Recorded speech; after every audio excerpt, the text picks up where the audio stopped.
Karena sedang hangat-hangatnya, mari kita berbicara tentang Kalimantan. Barangkali ini bisa turut menambah pengetahuan kita, wawasan kita, terutama bagi mereka yang self-centered, mereka yang merasa dirinya sebagai pusat dari universe, pusat dari alam semesta. Jangan-jangan sepengetahuannya hanya sekitar tempat tinggalnya saja. Dengan tempat tinggalnya di kota besar, dia merasa daerah terpencil itu tidak layak untuk ditinggali. Padahal Indonesia telah jauh berubah dan universe ini begitu luas. Indonesia ini begitu luas, alamnya begitu kaya, masyarakatnya berbeda satu dengan yang lainnya. Jadi pembicaraan tentang Kalimantan ini saya mulai dulu dengan pengetahuan yang saya dapatkan. Ini supaya kita tahu dulu bersama-sama. Jadi saya bicara ini dari apa yang saya lihat sendiri dengan mata kepala sendiri. Kalimantan adalah pulau besar yang kota-kotanya paling sering saya kunjungi selama perjalanan karir saya. Karena saya adalah dosen terbang di Universitas Tanjung Pura di Pontianak selama lebih dari 10 tahun. Jadi saya mempunyai mahasiswa yang adalah rata-rata calon bupati atau bupati itu sendiri, anggota DPRD, polisi juga di sana, juga ada pengusaha, tokoh masyarakat, dan para akademisi di Pontianak. Saya kenal betul masyarakat di sana. Saya tahu masyarakatnya seperti apa. Kemudian saya juga pergi ke Kalimantan Tengah, ke Palangkaraya. Saya pernah ditugaskan untuk menjajaki andaikan bandara di Palangkaraya kemudian menjadi bandara ibu kota. Ada duga-duga pada waktu itu antara lain alternatifnya calon ibu kota adanya di Palangkaraya. Karena dulu Bung Karno pernah mendapatkan bantuan dari pemerintahan Rusia untuk mendesain kota itu. Dan kotanya memang tertata baik sekali.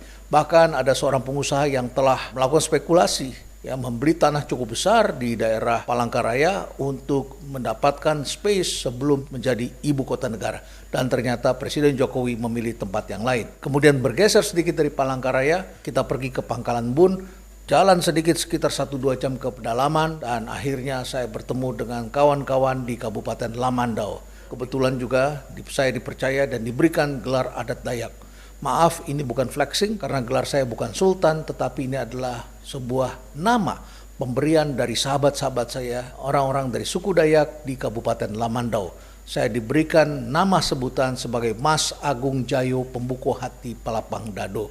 Saya sempat bertanya kepada Mas Labihi Patih Kunci, Ketua Dewan Adat Dayak yang melakukan upacara adat untuk menghormati kedatangan saya dan sekaligus memberikan surat pernyataan saya mendapatkan gelar kehormatan adat Dayak dari masyarakat di Kabupaten Lamandau ini bersama dengan Mas Agung Suko Gembira, yaitu salah seorang tokoh adat Dayak yang juga hadir dalam upacara pemberian ini. Saya juga diberikan guci dari masyarakat adat Dayak yang umurnya sudah cukup tua. Terima kasih dan saya taruh di tempat saya yang sangat terhormat. Dan yang menarik adalah mereka menyebutkan kepada saya bahwa gelar adat itu diberikan karena masyarakat merasa risih, merasa kurang sopan kalau menyebut saya dengan nama saya. Mereka mengatakan tidak pantas, tidak layak menyebut orang secara langsung. Oleh karena itu mereka memberikan gelar sebagai penghormatan dan memanggil nama saya seperti itu. Saya sempat bertanya pula mengapa gelarnya berbunyi seperti itu.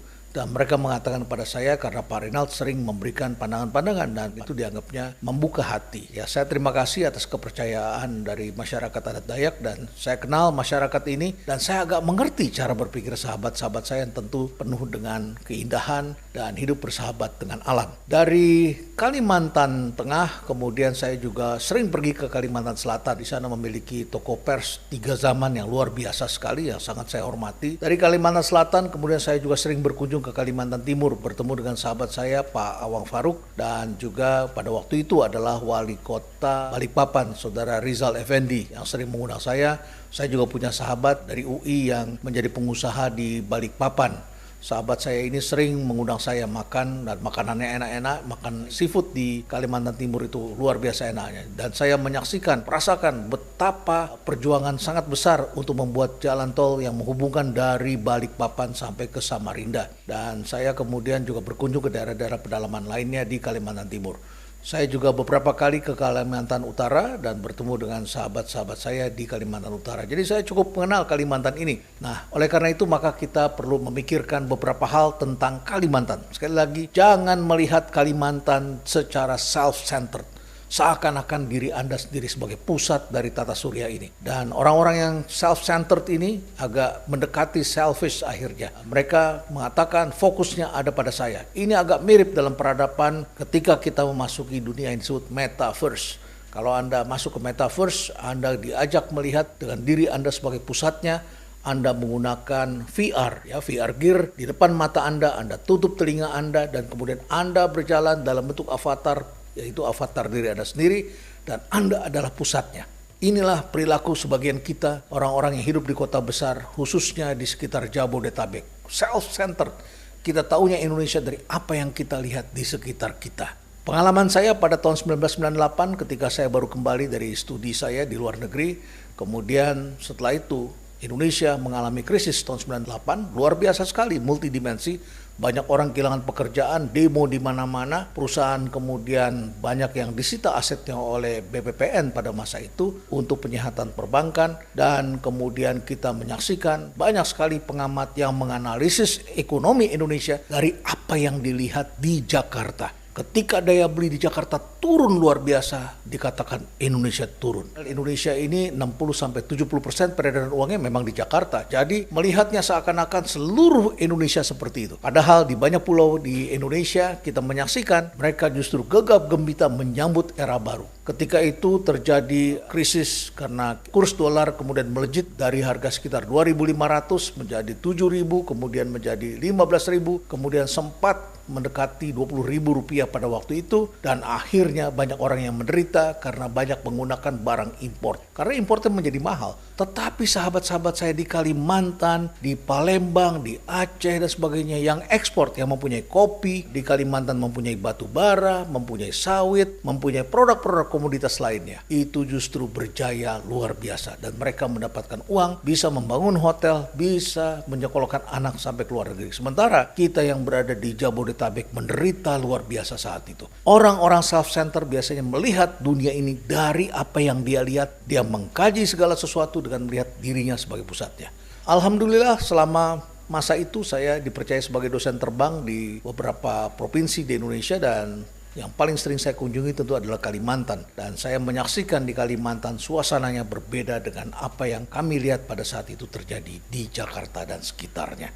Jadi sekali lagi, ketika kita berbicara tentang ibu kota negara baru, berbicara tentang Kalimantan, atau berbicara tentang daerah lain di Indonesia, jangan self-centered, jangan merasa diri kita benar sendiri. Itu yang pertama. Yang kedua, mengapa Kalimantan?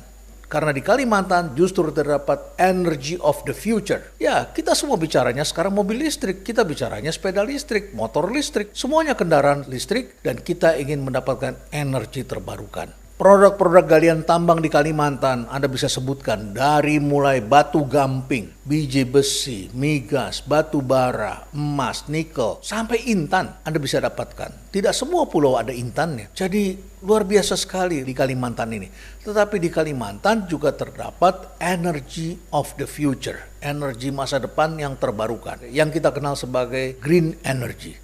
Dan green energy ini dimungkinkan karena ada sungai besar di Kalimantan Utara, yaitu Sungai Kayan, yang bisa menghasilkan listrik tenaga air, diperkirakan akan bisa mencapai sekitar 21,9 ribu megawatt. Barangkali di masa depan bisa ditingkatkan lagi. Jadi ini adalah energi hijau yang menjadi energi masa depan. Jadi tidak mengherankan Presiden Jokowi dalam berbagai kesempatan justru menantang negara-negara barat. Kami siap untuk masuk ke dalam green and blue energy. Dan salah satunya ada di Kalimantan Utara, yaitu di Sungai Kayan. Jadi sekali lagi ini adalah energy of the future ada di sana. Jangan main-main karena Kalimantan ini menyimpan potensi yang besar sekali. Itu adalah yang kedua. Sekarang mari kita lihat yang ketiga. Sebagian orang sering menghina Kalimantan itu hutan, siapa yang mau tinggal di sana? Itu adalah tempat, ya segala macam lah disebutkan, saya tidak ingin mengulanginya lagi. Menurut saya ucapan-ucapan itu berasal dari kita yang self-centered, dan kita merasa kota seperti ini adalah segala-galanya. Saya ingin memberitahu kepada Anda, justru sebagian besar orang yang tinggal di kota besar sekarang merasa tidak nyaman. Di kota besar persoalan-persoalan polusi itu luar biasa, kriminal, sampah, banjir, you name it, banyak sekali.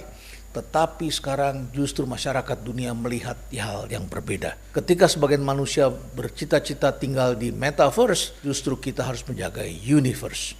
Karena disitulah kita mendapatkan oksigen, kita mendapatkan kehidupan. Seperti apa universe yang harus dipelihara? Kota yang disebut sebagai forest city. Kota yang dilengkapi dengan pohon-pohon besar. Bukan pohon yang sekarang banyak ditanam orang kota. Pohon janda bolong, keladi-keladian, aglonema, dan sebagainya. Pohon yang kecil-kecil. Harus ditanam seperti itu karena tidak ada lahannya lagi. Kita menyaksikan justru di Kalimantan masih banyak pohon-pohon besar dan hutan itu adalah bagian dari kehidupan.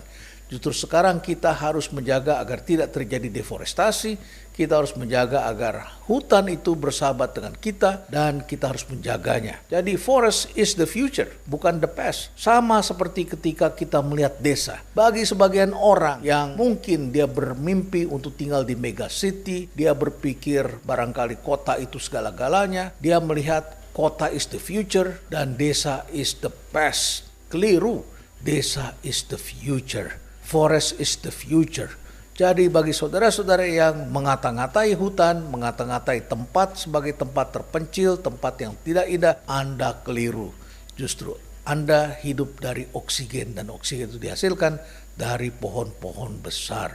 Jadi forest is the future. Itu yang ketiga. Dan yang keempat adalah people. Jadi kita sudah bicara tentang energy of the future dan forest is the future dan kita bicara people. Tentang people ini, tentang masyarakat, ini penting sekali kita pahami. Kita penting untuk memahami budaya di luar budaya ibu kita. Kita perlu memahami orang lain. Karena dengan berempati, kita bisa menjalankan semangat persaudaraan kita. Kita tidak menjadi self-centered. Kita memahami budaya orang lain, perasaan orang lain, bahasa orang lain. Tanpa orang lain, kita siapa?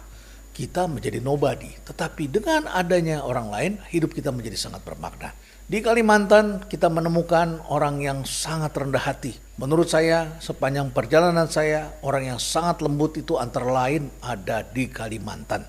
Sebagai seorang dosen terbang di Kalimantan Barat saya diajarkan oleh kawan-kawan saya. Mereka mengatakan ada 3 suku besar di Kalimantan Barat. Yaitu orang Melayu, orang Dayak dan kemudian ada orang Tionghoa. Mereka mengatakan ini suku besar yang ada di Kalimantan Barat dan mereka sudah ada lebih dulu daripada para pendatang yang datang dari Pulau Jawa dan pulau-pulau di sekitarnya. Kemudian kita sudah tahu orang Dayak itu budayanya seperti apa, betapa mereka rendah hati, lembut. Mereka bukan orang-orang yang agresif, tetapi diamnya mereka itu jangan dianggap lemah. Mereka adalah orang yang sangat dekat dengan alam, yang menjaga alam, tahu bagaimana berjuang. Dan mereka adalah orang-orang yang jujur dan kemudian mereka juga orang yang sangat menghargai orang lain dan mereka siap juga berjuang kalau ada hal-hal yang tidak pantas yang mengancam kehidupan mereka. Nah, selain orang Dayak, ada orang Melayu. Saya tanya, apa bedanya Melayu di sini dengan Melayu di Sumatera?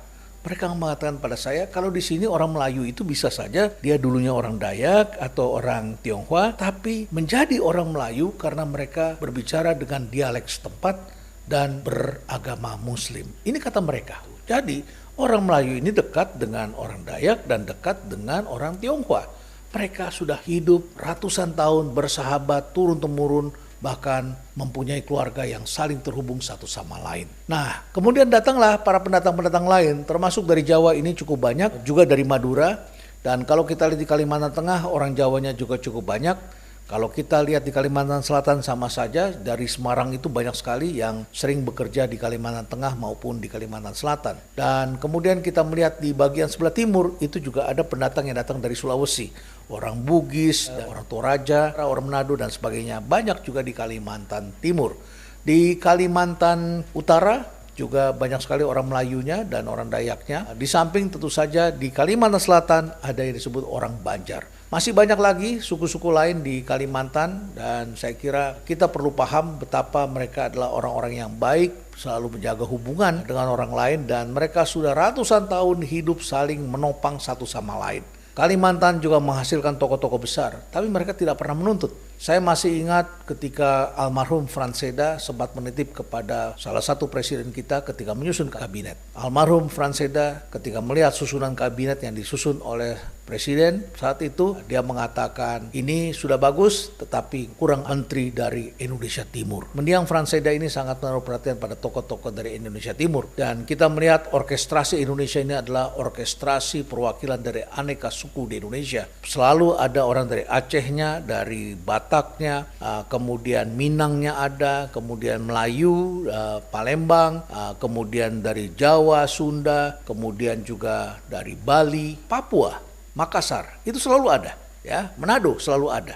Tetapi yang jarang memperjuangkan nasibnya itu jarang disebut orang Kalimantan. Jadi orang Kalimantan ini memang sangat rendah hati dan mereka tidak mempunyai ambisi yang berlebihan. Namun demikian, sepanjang sejarah kita menyaksikan pada masa-masa tertentu bintang bertaburan dari Kalimantan. Kita saksikan tokoh-tokohnya. Pada tahun 1972, Ketua MPR Republik Indonesia adalah dari Kalimantan, yaitu mendiang Idam Holik. Ini adalah tokoh NU yang sempat memimpin MPR dari tahun 1972 sampai 1977. Kemudian kita pernah mempunyai wakil presiden orang Kalimantan, yaitu Hamzahas. Hamzahas menjadi wapres antara tahun 2001 sampai 2004. Juga ada menteri, diantaranya adalah Gusti Muhammad Hatta. Sahabat saya, senior saya, seorang akademisi yang bergelut di kampus dan pernah dipercaya menjadi Menristek yang sebelumnya menjadi Menteri KLH dalam Kabinet Indonesia Bersatu Jilid 2. Nah, sekali lagi kita bicara tentang people. Orang-orang di Kalimantan ini adalah orang yang bersahabat dengan alam, yang hidupnya penuh dengan kesederhanaan, tetapi Kalimantan ini adalah pulau yang kaya. Jangan-jangan orang terkaya Indonesia sebetulnya adanya di Kalimantan. Karena Kalimantan ini menghasilkan mineral yang sangat penting bagi dunia. Anda boleh cari apa saja seperti yang saya sebutkan tadi. Mulai dari batu gamping sampai dengan intan, semua ada di sana. Energinya dari batu bara, migas, sampai ke air terjun. Dan energi terbarukan yang berasal dari PLTA nantinya. Ini tentu juga dari Kalimantan. Sekali lagi ada 4 hal yang ingin saya sampaikan kepada Anda ketika kita berbicara tentang Kalimantan. Yang pertama, jangan biarkan diri Anda self-centered. Jadilah manusia yang berpengetahuan. Karena dengan berpengetahuan Anda akan menjaga mulut Anda. Karena Anda paham, karena Anda tahu. Yang kedua, ingatlah bahwa energy of the future antara lain ada di Kalimantan. Dan ini penting sekali bagi kita untuk membangun industri kita di masa depan untuk anak cucu kita ke depan. Yang ketiga, forest is not the past. Forest itu justru adalah the future. Ini adalah masa depan yang sangat penting, paru-paru dunia ada di Kalimantan. Oleh karena itu maka kita wajib menjaganya. Dan yang keempat, people. Masa depan bangsa ini tergantung pada kaum muda. Buat apa mempunyai kaum muda yang berpengetahuan, mempunyai jabatan yang tinggi, tetapi tidak berhati mulia, tidak mempunyai kelembutan, tidak mempunyai sopan santun, tidak menghargai nilai-nilai. Di Kalimantan kita menyaksikan orang-orang yang lembut, orang-orang yang mampu berkolaborasi satu dengan yang lain. Mari kita tingkatkan terus pengetahuan kita karena orang yang berpengetahuan akan menjaga mulutnya. Kalau Anda menjadi politisi, Anda akan menjadi politisi yang bijak yang menyatukan bangsa ini. Kalau Anda menjadi pemimpin, Anda bisa membangun bangsa ini karena Anda tahu apa yang terjadi di sekitar Anda. Jangan membangun segala sesuatu dengan cara berpikir diri kita sebagai pusat dari alam semesta ini. Stay relevant.